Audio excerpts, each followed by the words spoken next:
Осы видеода біз Льюис қышқылдары мен Льюис негіздері туралы айтатын боламыз.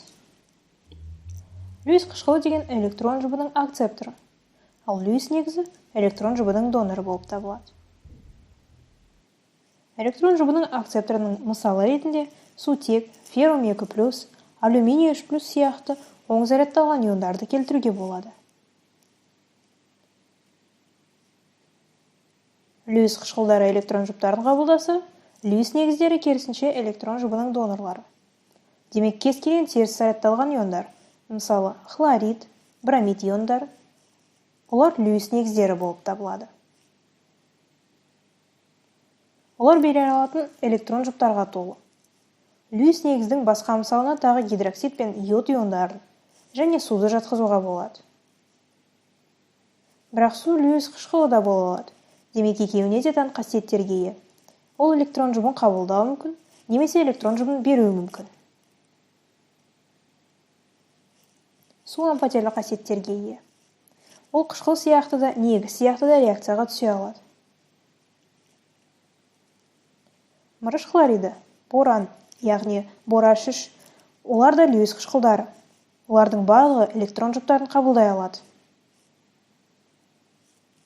Темір бромиді, алюминий хлориді де Льюис қышқылы болып табылады. Ал мысалы метил карбкатион Льюис қышқылы болғанымен, карбанион Льюис негізіне жатады.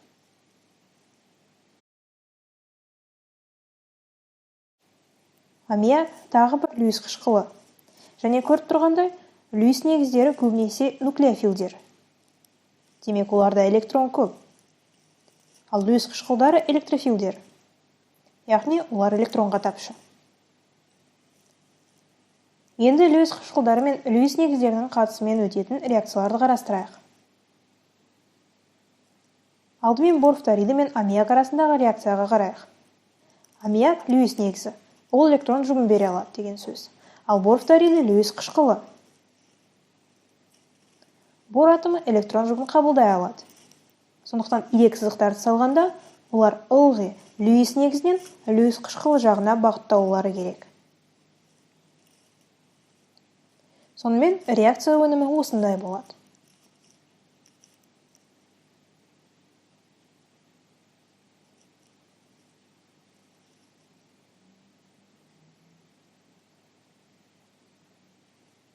Реакция нәтижесінде ковалентті байланыс түзіледі. Азоттың формальды заряды оң болмақ, ал бордікі керісінше теріс болып шығады. Сонымен бұл кәдімгі Льюис қышқылы мен Льюис негізі арасында өтетін реакция. Енді басқа да мысалдарын шығарып көрейік. Егер біз темір хлоридіне хлоридті қоссақ, не болатынын көрейік. Сіздерде тетрахлорферрат шығады. Оның құрылымын салып қояйын.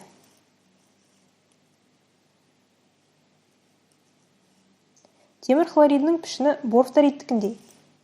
Демек, тең қабырғалы үшбұрыш. Ал бұл хлоридте 4 бөлінбеген электрон жұбы мен теріс заряд бар. Сондықтан ол темір атоммен байланысқа түседі де, нәтижесінде осы шығады.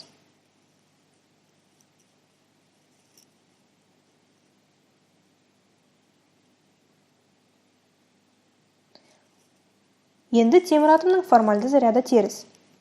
Қазір басқа мысалға назар аударайық. Мырыш хлориді мен су реакциясы.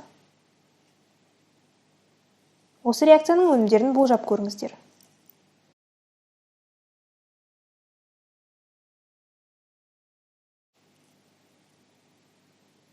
Алдымен суретін салып алайық. Демек, мен мырыш хлоридін осылай саламын да, оны сумен әрекеттестіремін.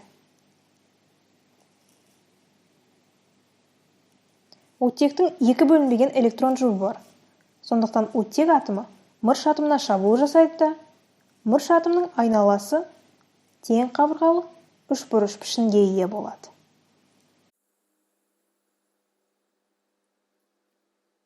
Енді оттекте тек 1 бөлінбеген электрон жұбы қалды. Бірақ оның заряды оң.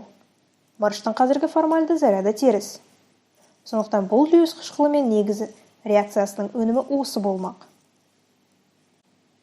Оттекте 3 байланыс болған кезде, оның формальды заряды оң болады. Ал металға жаңа байланыс қосқан сайын, оның формальды заряды теріске айналады.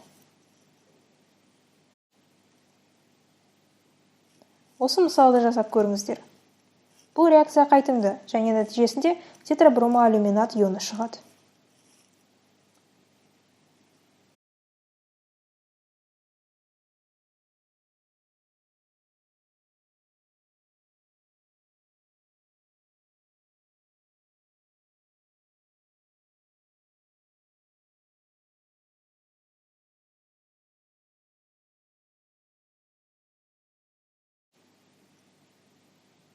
Яғни бромид ионы алюминий атомына шабуыл жасап, сіздерде тетрабромоалюминат ионы шығады.